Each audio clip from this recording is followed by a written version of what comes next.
Welcome to our debate entitled Legalization of Death Penalty. I am your debate facilitator, Mr. Jasper G. Arturo. To begin with, let us welcome Novi Naval, our guidance counselor for the word of prayer. I request everyone to please be in silence, let us bow our heads and ask the blessing of the Lord.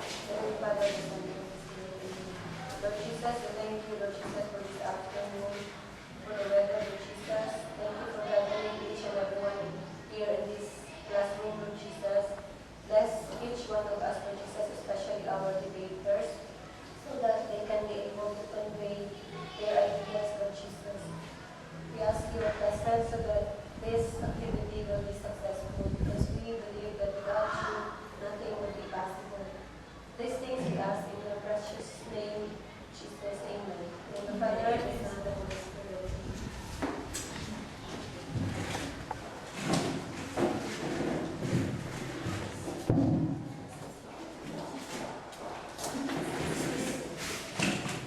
Please be seated.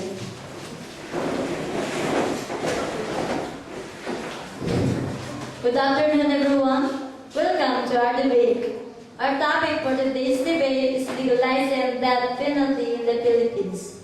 We are lucky this afternoon for we have a very competent observers, our very counselor, Mrs. Irene Bautista, academic head, and this is Maita Adriana Bintay, our records in charge.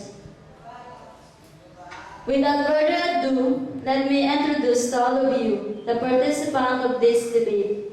For the proposition, we have Jolene Yap, William Jacob Sapico, Yusra Jan Yole, Arjun Katapa, Rashid Tanduani, and Wendy Salvante. For the proposition, we have Remedy Di Mario, Jinky Pagiwak, Reynaldo Octavio, Kyle Morato, Junel Gallardo, and Jumari Mandam. As for the mechanics of this debate, every participant will be given 2 to 3 minutes maximum time to deliver of their statement and rebuttal. To begin with, let us welcome Ms. Julian Yap for the opening statement of the proposition team. Good afternoon, everyone. I'm Julian Yap, together with my proponents, William Jacob Sapico, Justin Jandiole, Arjun Katapa, Rashid Tantawani, Wendy Salvante. We are the proposition team. We believe that death penalty must be implemented for crimes like rape, murder, and heinous crimes. And we believe that death penalty is the ultimate possible way to deter crime. In the long history of the Philippines, the death penalty was known and accepted fact. The Code of Kalansiaw, the oldest recorded bodies of laws of our early ancestors, shows strictness under the barangay that existed and based on their moral acceptance of right and wrong. For example, anyone caught stealing would be penalized by the suffering of loss of their fingers. The graver the theft, the more fingers were cut, and if the theft was very grave, then the hands was chopped off. Even in the early period of our history, there are certain punishments for an offense that even the Code of Kalansiaw imposed death penalty for rape and murder. That is considered as a heinous crime. We must be concerned to the victims, those victims who rape and murder, those children who buy drugs, and those children who are abducted and ransomed. Death penalty could strike fear in the minds of criminals, and it makes them think twice before committing any act of violence. Good afternoon. Death penalty is good and serve a definite purpose in reducing crime as well as bringing justice to the innocent and victim. In order to serve its purpose, it must be adjusted and made more efficient and effective.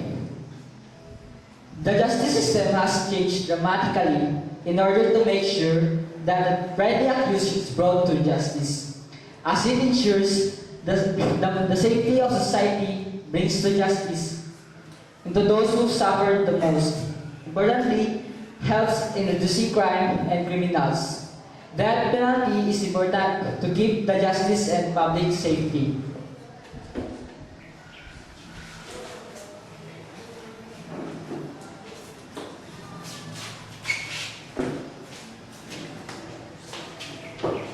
Good afternoon, everyone.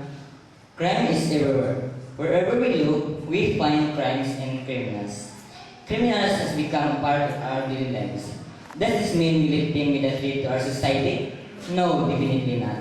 Eliminating crime is our duty, and we cannot ignore it.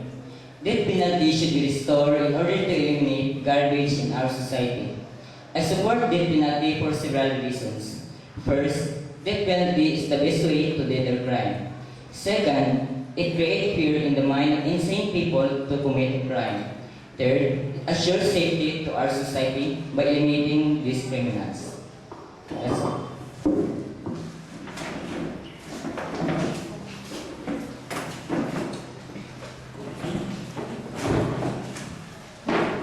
The death sentence is a judicial decree in which the accused is sentenced to death. There are three advantages of death penalty. First, it shows the justice system has a sympathy for the criminals. Second, when the criminal escape from the capital punishment, they repeat their crimes and take more innocent lives. Third, the availability of modern testing such as DNA testing, the changes of punishing the innocents. Therefore, capital punishment can be an effective tool to control the crimes. And according to Senator Miriam Santiago, said the murder of crimes committed daily rose to 34.3% in 1990, during which there 5,193 index. Crimes reported representing what she called a significant increase the crimes against property, life, and chastity. I agree with that penalty. The reason why I agree with that penalty, it's easy. First, I don't need to think the rights of the criminals because they already abused the right of the victims. Second, after abolishing death penalty leads to more crimes. Last, if a man has taken the life of another man, then he deserves death. Good afternoon. How would you feel knowing that the person who ruined your family is coming enjoying to the benefits of an asylum and an air-conditioned room? Anti-death penalty supporters is believe that the death penalty is barbarous. Well, so is murder. A person who do not benefit the society, culture of mankind, and rules of basic humanity definitely deserve punishment.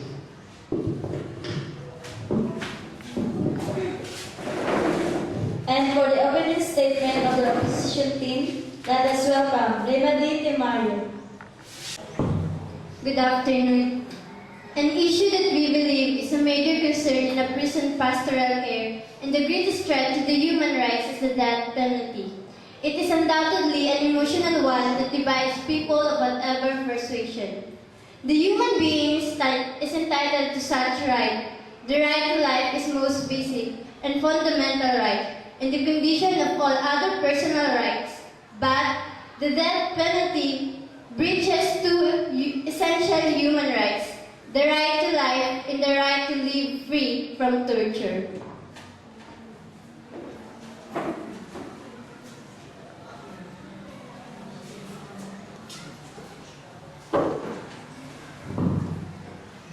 We view the abolition of the death penalty as a step towards a practical recognition of the dignity of every human being created into the image and likeness of God. We believe that the cry for retribution need not entail the killing of the person. While the killing may satisfy addictive desires, such satisfaction cannot be the objective of humane and Christian approach to punishment. Death used as a retribution for sin concentrates all punishment on the person executed. It kills in the conviction that the convicted criminal is totally responsible for the heinous crime he committed. Yet, this is not the case. Many criminals commit their crimes as victims of unpunished crimes of others.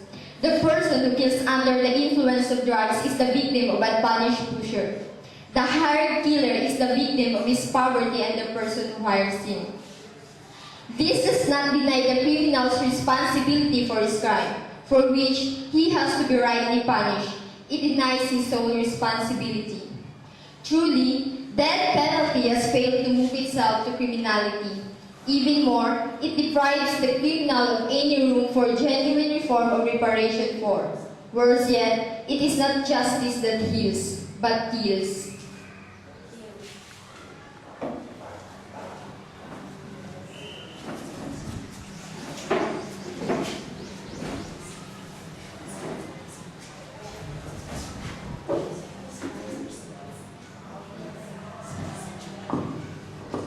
Retribution is another word to say revenge. From the Bible, it is said that the wages of sin is death, but it doesn't mean that we have the privilege to deprive the life of a person. Isn't it right to murder the murderer who murdered the murdered? Maybe the death penalty violates life.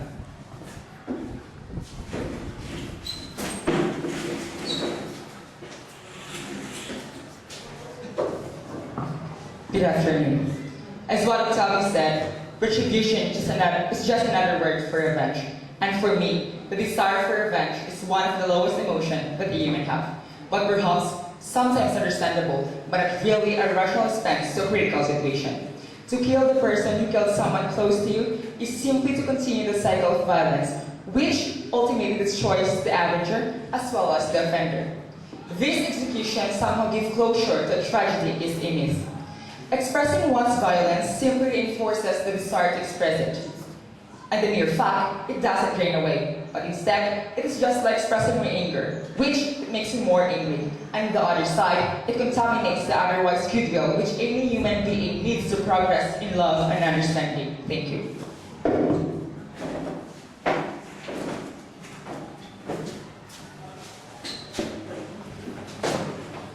Good afternoon. Public opinion is not a major stumbling block for abolition. Public support for the death penalty does not necessarily mean that taking away the life of a human being by the state is right. There are undisputed historical precedences where gross human right violation had the support of a majority of the people, but which were condemned vigorously later on. It is a job of leading figures and politicians to underline the incompatibility of capital punishment with human rights and human dignity.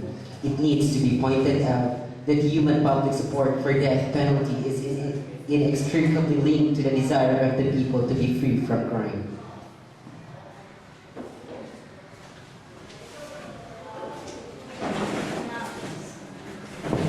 Now, this is the time to listen to the question of each team. Questions per proposition team. May we hear any representative from opposition?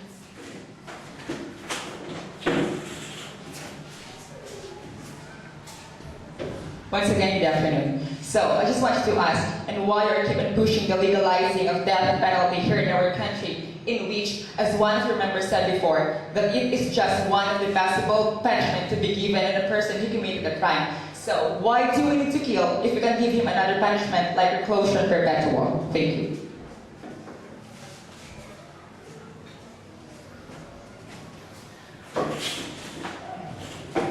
Our society always uses punishment to discourage criminals for unlawful actions. Since our society has the highest interest crime rate, lifetime imprisonment is not enough. As one of our members said, that if a man has taken the life of another man, then he deserves death. We must use the strongest punishment, which is death penalty, and it helps in reducing crime, as well as bringing justice to the victims and innocents. According to our research, Singapore has the second highest per capita execution rate in the world. Just imagine, there are 13.83 executions annually per 1 million people between 1994 to 1998. However, since the early 2010, the execution has become far less, with some years with having no execution at all. So these statistics prove that death penalty is really effective in reducing crime rate. As what I have said a while ago, that the death penalty could strike fear in the minds of criminals and make them think twice before committing any act of violence.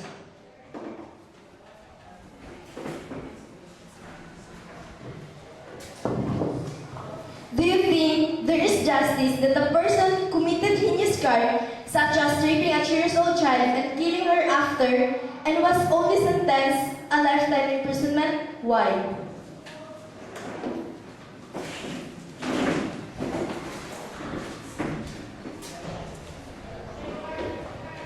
I guess yes. In lifetime imprisonment, we can attain justice. According to the public information that has been given to the public, according to Philip Zimbardo, a psychology professor from Stanford University, he states in their Stanford Prison Experiment, or SPE, that some of the convicts says that living in jail is just like living in hell, wherein they also says that they are not treated there as humans, but as servitude animals. So in this statement, we can conclude that lifetime imprisonment is already a too much punishment for them. And for us, we think that there is no any differences at all to the person who committed a crime and to the person who killed the criminals. And always remember that death penalty is a symptom of a culture of violence, not a solution to a heinous crime. Good afternoon.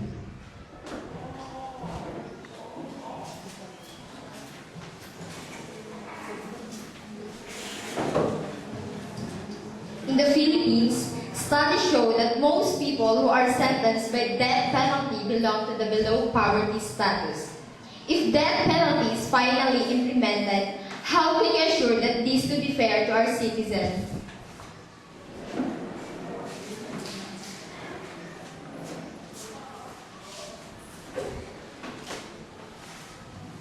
Since our country is having a new administration, the only thing that we can assure is that the rightly accused must be brought to justice, no matter who they are, as long as they commit crime, and save and protect those who suffered the most. Death penalty is fair to curb the high crime level in our country.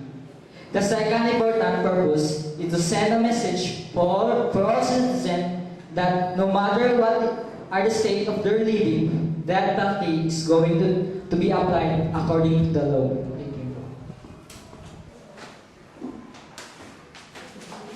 Thank you.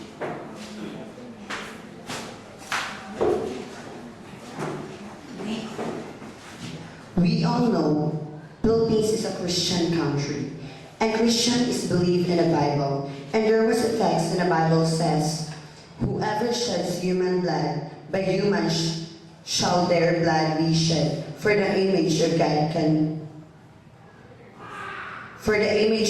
made mankind." What can you say about that?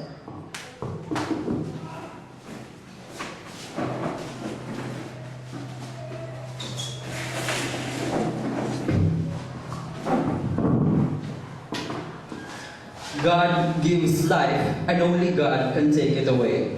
As we believe that if God gave us the right to life, then only God can take this right away from us. According to the affirmative side of the house, that based on Genesis 1 verse 27, it states that God created us in His image, and we are therefore like Him and are part of Him. But remember, we should never take advantage of this and should respect the right that others have to life. As a Christian country and as a Christian, we are prominent in anti-abortion, anti-euthanasia, and anti-war movement, as we believe killing is morally wrong and should be avoided. So death penalty must not be implemented again. Life is a gift, a blessing, and dignity, and therefore only God has the right to strip a person of his gift. In Romans 12, verse 14 to 21, it states not to repay evil with evil. And for us, this is what capital punishment is doing. And in Luke 12, verse 6 to 7, it states there that not all life deserves respect. And as a Christian, we are asked to forgive others.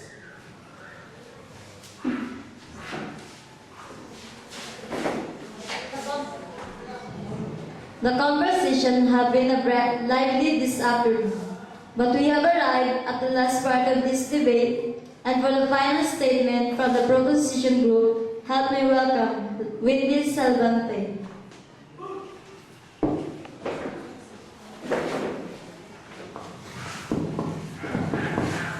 Good afternoon. Significant and relevant argumentative views show further concern with the imposition of capital punishment.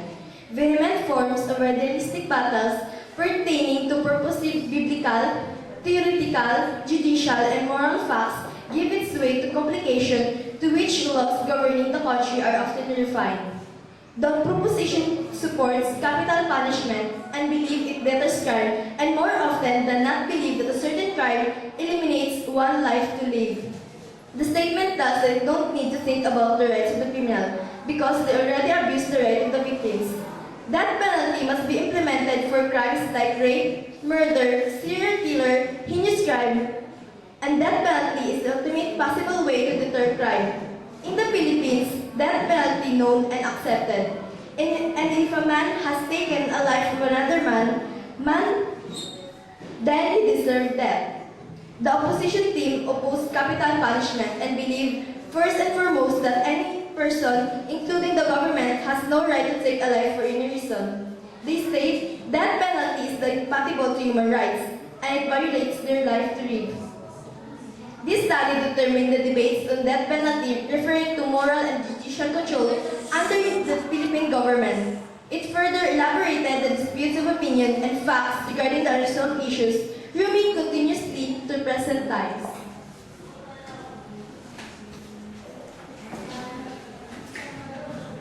From the opposition group, help me welcome Jumari Umanda.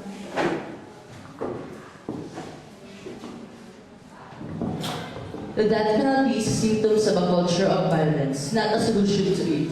An issue that we believe are a major concern of prison pastoral care and the greatest threat to the human rights of prisoners is the death penalty. It is undoubtedly an emotional one that divides people of whatever persuasion. The Catholic Bishop Conference of the Philippines has been at the forefront of the campaign to stop the execution and abolish the death penalty. Truly, death penalty has failed to prove itself to criminality. Even more, it deprives the criminal of any room for genuine form for reparation. For worse yet, it is not justice that heals, but kills. The death penalty is biased to the poor. The criminal justice system is perceived to be like a spider web that is able to catch only the small fry. The rich literally can get away with murder. Moreover, because the imperfect system, there is always possibility that nonsense will be executed. Congratulations everyone for the job well done.